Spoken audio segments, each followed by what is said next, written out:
Gold smuggling ಕೇಸ್ಗೆ ಸಂಬಂಧಪಟ್ಟಂತೆ ರನ್ಯಾಗೆ ಈಗ IT ಸಂಕಷ್ಟ ಎದುರಾಗ್ತಾ ಇದೆ. ಯಾವುದೇ ವ್ಯಕ್ತಿ 2 ಲಕ್ಷ ನಗದು ಹೊಂದುವಂತಿಲ್ಲ. ಆದರೆ ರನ್ಯಾ ಮನೆಯಲ್ಲಿ ಸಿಕ್ಕಿದ್ದು ಮಾತ್ರ 2,67,00,000 ಲಿಕ್ವಿಡ್ ಕ್ಯಾಶ್ ಪತ್ತೆಯಾಗಿರುವುದು. ಈ ಬಗ್ಗೆ ತನಿಖೆ ನಡೆಸೋದಕ್ಕೆ ಐಟಿ ಇಲಾಖೆಯಿಂದ ಸಿದ್ಧತೆ ಆಗ್ತಾ ಇದೆ. ಕೋರ್ಟ್ನಿಂದ ಅನುಮತಿಯನ್ನ ಪಡೆದು ರನ್ಯಾಳ ವಿಚಾರಣೆಯನ್ನ ನಡೆಸಲಾಗುತ್ತೆ.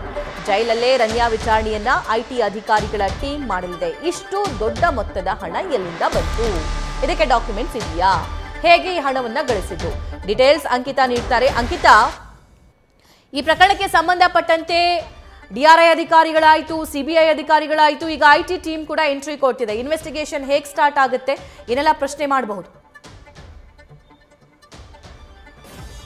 ಸಭಾ, ರನ್ಯಾರಾವ್ ಗೋಲ್ಡ್ ಸ್ಮಗ್ಲಿಂಗ್ ಕೇಸ್ಗೆ ಸಂಬಂಧಪಟ್ಟಂತೆ ಈಗಾಗಲೇ ಬೇರೆ ಬೇರೆ ಡಿಪಾರ್ಟ್ಮೆಂಟ್ನ ಅಧಿಕಾರಿಗಳು ಕೂಡ ತನಿಖೆ ನಡೆಸೋದಕ್ಕೆ ಮುಂದಾಗಿದ್ದಾರೆ. ಈ ಬೆನ್ನಲ್ಲೇ ರನ್ಯಾರಾವ್ಗೆ ಮತ್ತೊಂದು ಶಾಕ್ ಎದುರಾಗಿರುವಂಥದ್ದು.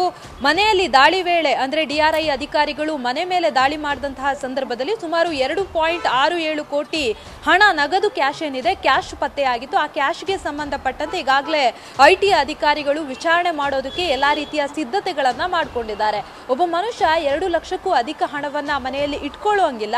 ಆದ್ರೆ ಇಷ್ಟು ದೊಡ್ಡ ಮೊತ್ತದಲ್ಲಿ ಹಣ ಹೇಗೆ ಬಂತು ಮನೆಯಲ್ಲಿ ಅನ್ನೋದರ ವಿಚಾರಣೆ ಕೂಡ ಅಗತ್ಯತೆ ಇರುತ್ತೆ. ಆ ನಿಟ್ಟಿನಲ್ಲಿ ಐಟಿ ಅಧಿಕಾರಿಗಳು ಕೂಡ ಒಂದಷ್ಟು ಮಾಹಿತಿಯನ್ನ ಪಡ್ಕೊಳ್ಳುವಂತಹ ಕೆಲಸವನ್ನ ಮಾಡ್ತಾರೆ. ಜೊತೆಗೆ ಈಗಾಗಲೇ ಪರಪ್ಪನ ಅಗ್ರಹಾರ ಜೈಲು ಪಾಲಾಗಿರುವಂತಹ ರನ್ಯಾರಾವ್ ಏನಿದ್ದಾರೆ ಅವರನ್ನ ಕೂಡ ಜೈಲಿಗೆ ಹೋಗಿ ವಿಚಾರಣೆ ಮಾಡೋದಕ್ಕೆ ಈಗ ಎಲ್ಲ ರೀತಿಯ ಸಿದ್ಧತೆಗಳನ್ನ ಅಧಿಕಾರಿಗಳು ಮಾಡ್ಕೊಂಡಿದ್ದಾರೆ. ಸಭಾ, ನ್ಯೂಸ್ ಫಸ್ಟ್ ನಿರ್ಭೀತಿಯಿಂದ ನಿಮ್ಮ ಪರವಾಗಿ.